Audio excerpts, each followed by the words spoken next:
Baik, assalamualaikum warahmatullahi wabarakatuh. Salam sejahtera untuk kita semua. Ini langsung saja saya akan membahas kupas tuntas tentang sistem filtrasi saya, budget dan cara kerja. Tadi di video sebelum ini banyak yang berkomentar, "Bang, itu pH-nya 2 kah? Itu budgetnya berapa bikin mushroom segala macamnya?" Oke, langsung saja ini saya bahas. Oke.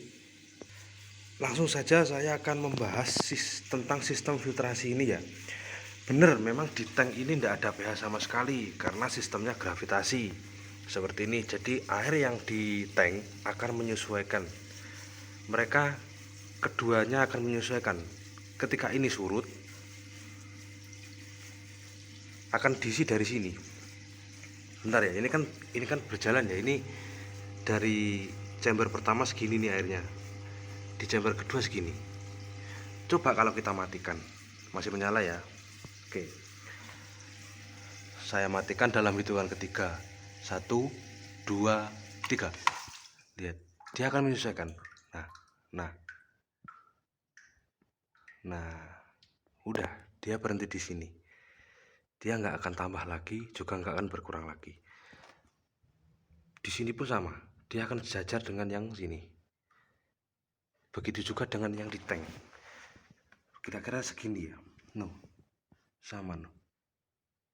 Kurang kelihatan ya, tapi ini sama kok. Oke. Jadi sistem gravitasi ini kalau pakai gravitasi seperti ini itu tidak boleh bocor satu jarum pun. Harus benar-benar pengelemannya rapat, sangat-sangat rapat, nggak boleh bocor dikit pun. Oke, sekarang kita nyalakan lagi dalam hitungan ketiga. 1, 2, 3. Dia akan surut lagi, tapi surutnya tidak parah ya. Asalkan air yang di tank sudah tinggi, lebih tinggi daripada ini dikit, lebih tinggi daripada yang di sini dikit. Jadi diwajibkan untuk sejajar antara filter sama tank. Ini lebih tinggi tanknya sedikit ya, enggak apa-apa, sedikit banget, jangan terlalu tinggi banget, sedikit saja. Oke. Nah, terus apa saja yang dibutuhkan? Ini pipa ini 2 dim untuk output dari tank ke chamber. Chamber pertama ada jaring nelayan paling atas, bawahnya ada biofoam sama japmat. Terus di chamber kedua paling atas ini ada karang jahe, setelahnya ada bioblok atau momugi. Ini yang ukuran 9 cm, harganya 2000 per biji di Shopee. Terus bawahnya lagi ada bioring sama biobal. Sebenarnya bioring ini nggak perlu, ini versi saya ya teman-teman ya. Bioring ini nggak perlu ketika sudah ada bioblok. Karena apa? Ini sudah mewakili sebenarnya, karena pori-porinya ini bagus banget, lihat. Nah, pori-porinya ini sudah bagus banget untuk rumah bakteri. Di bawahnya ada batu apung. Nah, kalau ini penting dan wajib ditaruh di paling bawah karena dia mengapung kalau tidak ada penekan dari atas. Begitu ya kira-kira penataannya. Aduh, blur.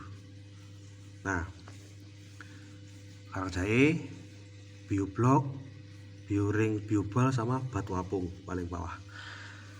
Terus di bagian chamber ketiga ini cuma ada lampu UV sama pompa. Jadi ini bersih, tidak ada media biologis maupun mekanis. Yang pertama mekanis, yang kedua biologis. Begitu ya. Ini tadi pipanya 2 dim. Yang untuk pompa saya atau pH itu 2800 LPH. Saya kasih pipa 1 dim. Kenapa kok ini lebih besar? Ini meskipun dikasih 3 dim enggak masalah.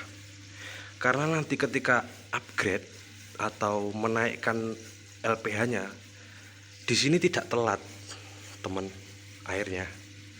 Oke, jadi dia tetap lancar begitu ya. Mungkin kalau suruh review harga saya lupa ya. Mungkin ini namanya kalau di sini kerni, bengkok ini kerni. Mungkin perlu pipa ini, kemarin saya beli 2 meter, lupa harganya. Kalau keninya ini butuh 1 2 3 4 5 6 7 mungkin satunya 6.000 kalau enggak 4.000. Terus ada T itu untuk cabang ke atas ini. Nah ini overloop dari 1 dem ke 3 dem ke 4, lalu dikasih ini torong talang, kalau di sini namanya torong talang. Itu mungkin biayanya 50 atau hampir 100 ya, saya lupa soalnya itu ya. Jadi gini saya jelaskan lagi. Kalau ini di off kan atau diangkat, harapkan ini juga mati dulu ya, pH nya mati dulu ya. Jadi pH dimatikan, ini diangkat. Cara mengaktifkannya lagi, tuh saya ini pegang sendiri soalnya tidak bisa meraktekan. Gini nih, ini dimasukkan sini, airnya dipenuhi dulu, terus bagian yang sini ditutup rapat, kan dari sini ya, ditutup rapat, dimasukkan sini. Kalau sudah terendam air ini baru dilepas. Kelihatan kok kalau terisi air suaranya agak bek gitu, kalau kosong tuk tuk tuk tuk, tuk gitu. Buat teman-teman nanti yang kurang paham ataupun perlu penjelasan, bisa komen, nanti saya kasih WhatsApp saya bimbing. Insya Allah ini nggak sulit kok.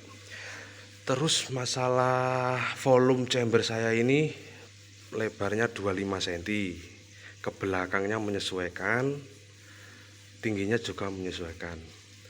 Oh ya, saya keinget komennya mas-mas yang mungkin komennya seperti ini.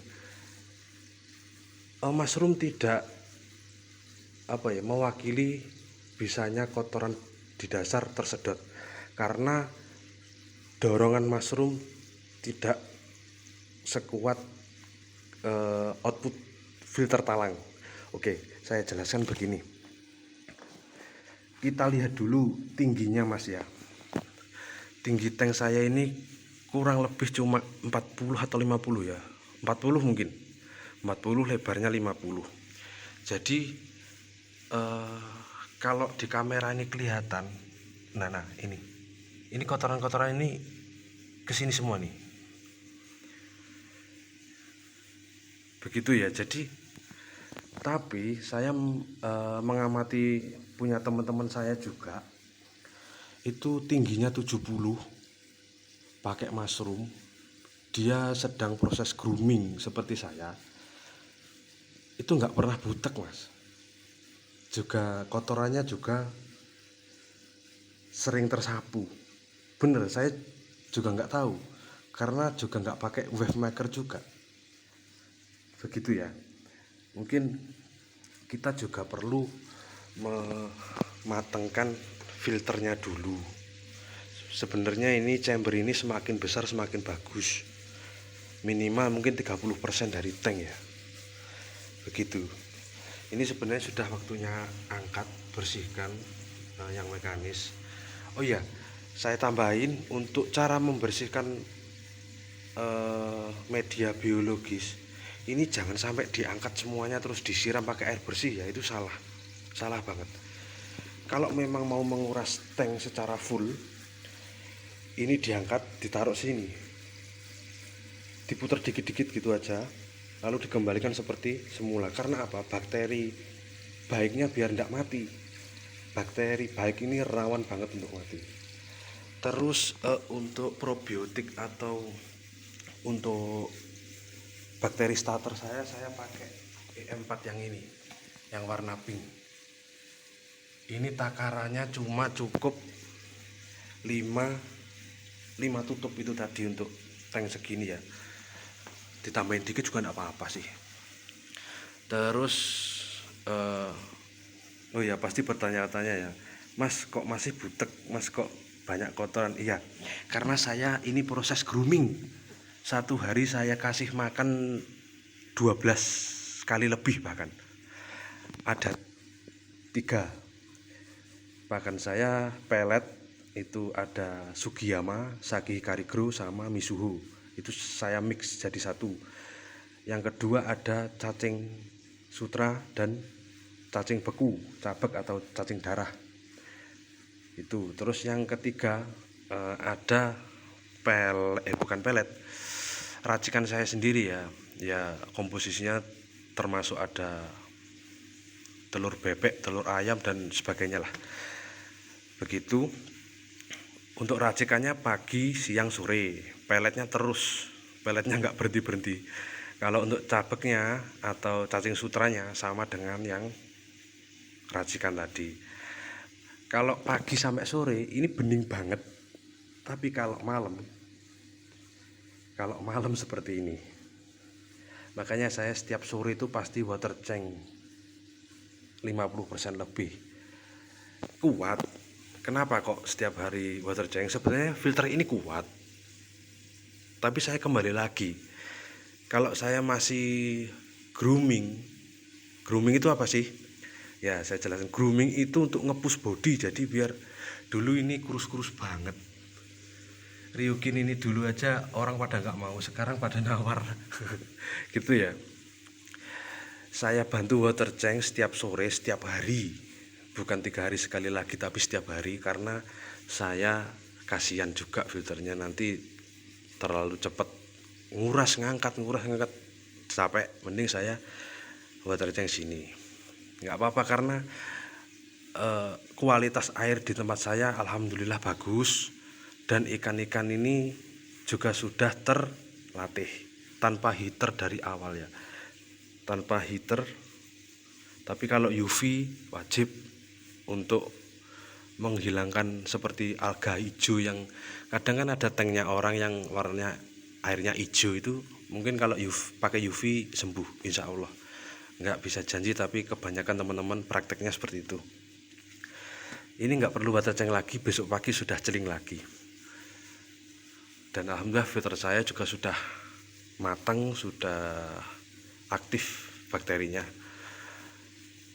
Jadi kalau teman-teman ngerti di filter biologis sedikit kayak berlumut coklat kayak gini, ini jangan digosok, jangan disiram ya teman-teman ya. Biarkan ini bakteri aktif, bakteri baik pengurai ini semua di sini nih.